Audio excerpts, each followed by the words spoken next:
아멘. 함께 나눌 하나님 말씀 사도행전 15장입니다. 25장입니다. 사도행전 25장 13절부터 27절까지 말씀. 사도행전 25장 13절부터 마지막 절까지 우리 한 절씩 교독하고 마지막은 함께 읽겠습니다. 사도행전 25장 13절 제가 먼저 읽습니다.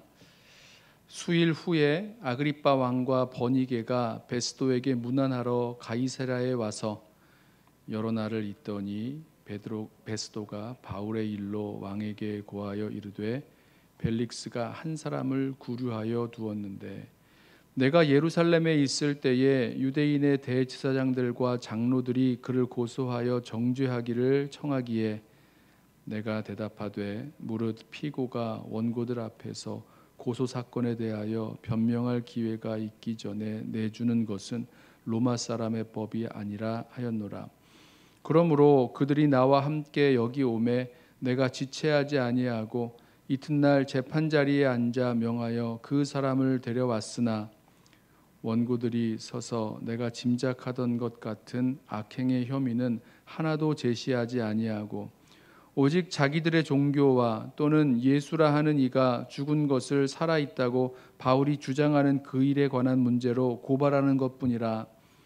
내가 이 일에 대하여 어떻게 심리하는지 몰라서 바울에게 묻되 예루살렘에 올라가서 이 일의 신문을 받으려느냐 한즉 바울은 황제의 판결을 받도록 자기를 지켜주기를 호소하므로 내가 그를 가이사에게 보내기까지 지켜두라 명하였노라 하니 아그리빠가 베스도에게 이르되 나도 이 사람의 말을 듣고자 하노라.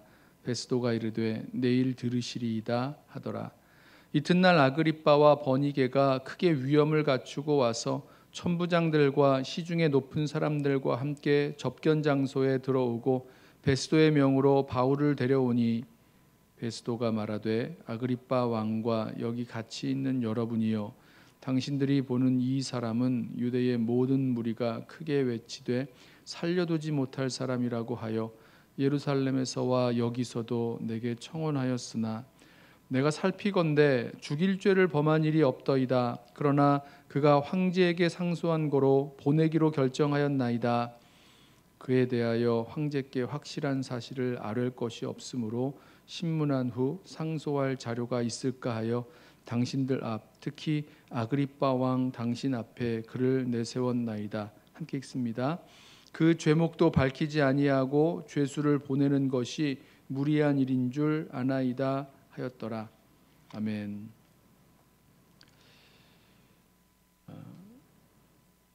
오늘 말씀은 이 새로 부임한 총독 베스도가 인사차 방문한 아그리빠 왕에게 이 사도 바울의 이 재판 사건을 소개하면서 이 바울의 이야기를 듣게 하는 그런 과정을 설명하고 있습니다.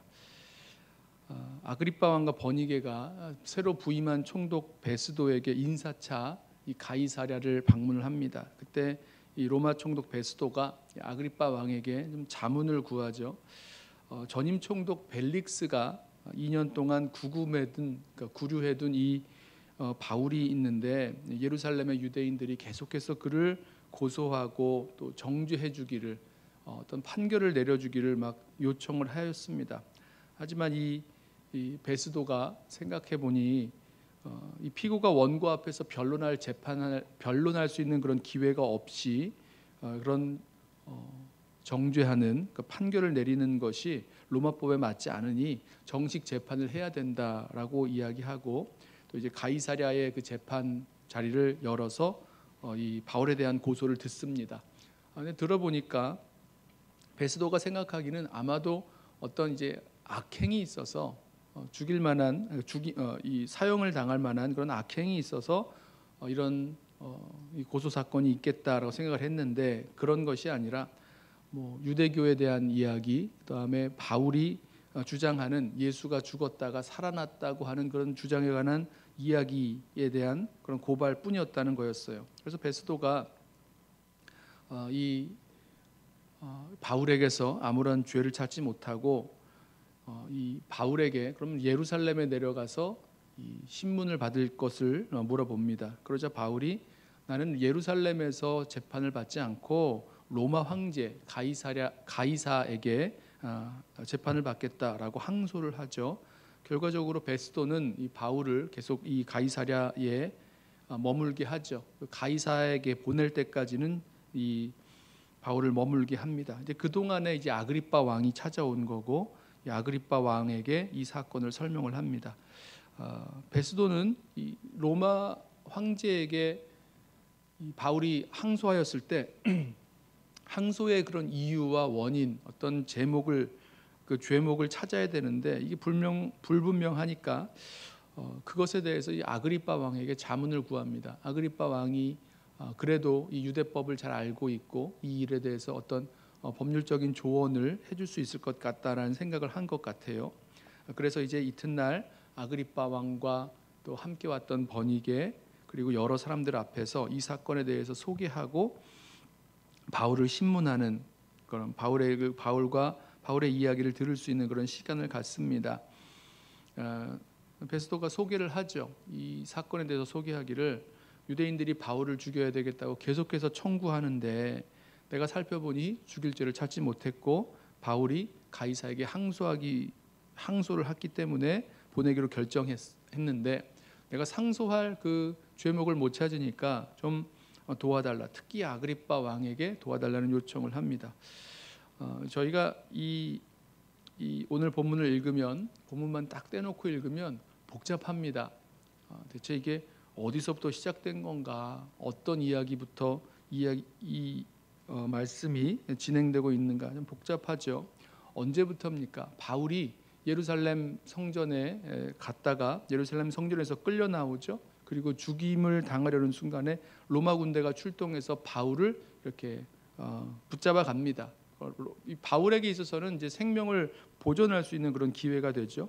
로마 군대가 바울을 붙잡아 가는데 그 이후로 바울이 가이사랴로 보내지고 가이사랴에서 구금된 지 2년이 넘은 그런 상태입니다. 그동안 바울의 재판을 그러니까 유대인들이 계속해서 고소를 하고 바울을 죽여야 된다라고 고소를 하고 그 일 때문에 재판이 이루어지고 또 그 재판을 맡았던 총독이 있었는데 그 총독이 바뀌고 새로 총독이 들어오고 뭐 이런 일들이 벌어졌다는 거죠. 재판을 할 때마다 이전 그 벨릭스 총독 때도 그렇고 이번 베스도 총독 때도 그렇고 재판할 때마다 이렇게 사형에 해당할 만한 그런 죄를 찾지 못했습니다. 하지만 계속해서 재판을 해도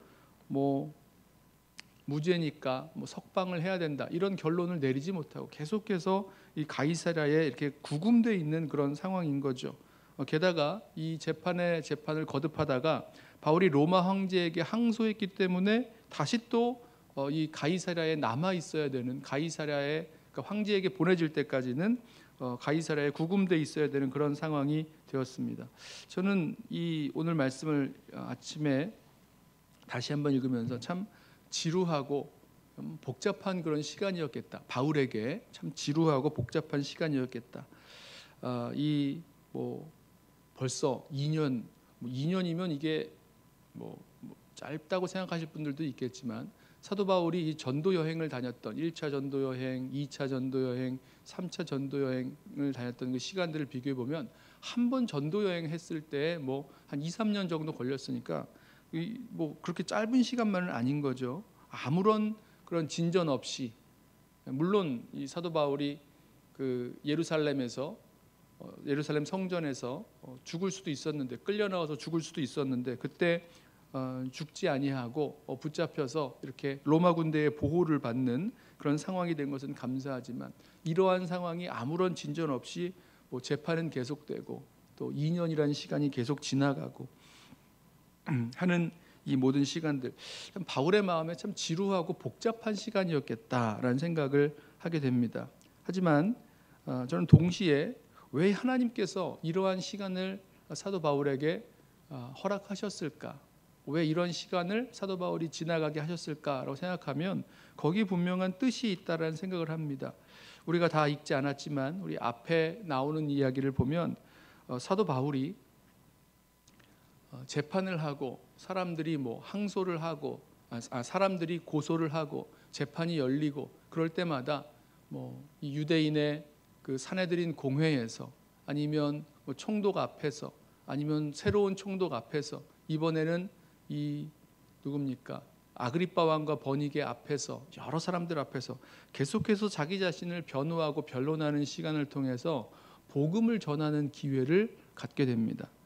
사람들 앞에서, 유대인의 그 모임 앞에서, 왕들 앞에서, 총독들 앞에서 계속해서 복음을 전할 수 있는 그런 시간이 되는 거죠. 그리고 이 재판이 결국은 결론을 내지 못하고 무죄이긴 하나 석방은 할 수 없고 뭐 정치적인 그런 상황 속에서 유대인들의 환심을 사야 되는 그 총독들의 그런 입장에 있어서 아니면 뭐 벨릭스 같은 경우에는 이 바울에게 돈을 좀 받고자 해서 뭐 여러 이유를 통해서 계속해서 이 그 재판의 결과가 지연되는데 이때 그 시간들을 통해서 결국은 로마 황제에게 갈 수 있는 가이사에게 항소함으로 가이사에게 갈 수 있는 로마 황제에게 갈 수 있는 그 길이 열리게 되는 것을 보게 됩니다. 지루하고 복잡한 시간, 일은 풀리지 아니하고 어떠한 결과도 얻을 수 없고 이게 계속 이렇게 나가야 되는 건가 이런 생각이 드는 그런 때에 하나님께서 사도 바울을 그런 자리에 가이사랴에 구금되어서 아무 일도 하지 못하고 있게 되는 그 자리, 그러나 거기에 분명히 하나님께서 인도하시고 또 섭리하시는 뜻이 있음을 보게 되죠. 하나님께서 이 바울을 부르실 때 하셨던 말씀 그대로죠. 이 바울이 얼마나 많은 고난을 당할 것 말씀하시면서 여러 왕과 총독들과 또 이방인들 앞에서 나를 예수님을 증거해야 될 것이다 말씀하셨던 말씀이 그대로 적용되는 것입니다. 이 지루하고 복잡한 시간, 앞으로 어떤 일들이 벌어질지 다 알지 못하는 시간, 답답하죠. 그러나 그 시간 가운데 하나님께서 준비해 놓으신 하나님의 그런 뜻이 담겨 있는 시간이요, 또 그 시간들조차도 예수 그리스도의 복음을 증거할 수 있는 그런 기회가 되게 하시는 그런 선한 하나님의 그런 역사와 그런 은혜가 담겨 있다는 것을 우리 함께 보면서 우리 삶에 만나는 여러 가지 일들, 뭐 참 지루하고 복잡하고 또 답답하고 풀리지 않는 여러 가지 일들 앞에서 그러나 여기에도 하나님의 선하신 인도하심과 하나님의 뜻이 있음을 믿고 오늘 우리에게 주신 그 모든 삶의 자리에서 정말 충성스럽게 주님께서 나를 향하여 갖고 계신 뜻이 있음을 믿고 그렇게 살아갈 수 있는 저와 여러분 되기를 원합니다. 우리 말씀을 보면 이 사도 바울이 그 앞에 있었던 총독에게도 의와 절제와 장차 있을 심판에 대해서 말씀을 전하는 기회가 있었고요. 오늘 내일 말씀을 봐도 사도 바울이 어떻게 예수를 믿게 됐는지 그리고 사도 바울이 어떻게 예수를 증거하는지 보게 되어지는데요. 그러니까 우리 모든 삶의 그 자리에서 그렇게 예수님을 증거할 수 있는 기회들이 주어진다는 것 우리 기억하면서 주님께서 우리에게 허락하신 그런 삶의 모든 자리에 의미가 있음을 믿고 오늘 하루도 충성스럽게 살아가는 저와 여러분 되시기를 예수님의 이름으로 부탁하며 축원합니다. 기도하겠습니다. 사랑하는 주님,